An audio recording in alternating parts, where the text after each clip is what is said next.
24%, bank of Baroda 10%, Canara, union, HDFC బ్యాంకులు 6%, bank of India, axis bank 4%, ICICI 3% కలిగి ఉండగా credit కార్డుల పరంగా హెచ్డిఎఫ్సి 20.8%తో మొదటి స్థానంలోను, ఎస్బీఐ 18.4%తో రెండవ స్థానంలోను, ICICI 16.3%, Axis Bank 13.9%, Kotak Mahindra Bank 5.2% కలిగి ఉన్నాయి.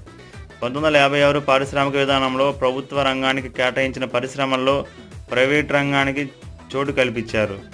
అల్యూమినియం, యంత్ర పరికరాలు మొదలగునవి. పారిశ్రామికంగా ముందంజ వేసిన మహారాష్ట్ర, వెస్ట్ బెంగాల్, గుజరాత్, తమిళనాడు రాష్ట్రాలు 62% లైసెన్సులు పొందాయి. ఆంధ్రప్రదేశ్లో 58.8% మహిళలు రక్తహీనతతో బాధపడుతున్నారు. 15 నుంచి 49 ఏళ్ల వయసు ఉన్న మహిళలు చేసిన సర్వేలో ఈ విషయం బయటపడింది. ఈ సంఖ్య జాతీయంగా 57% ఉందని జాతీయ కుటుంబ ఆరోగ్య సర్వేలో వెల్లడైంది.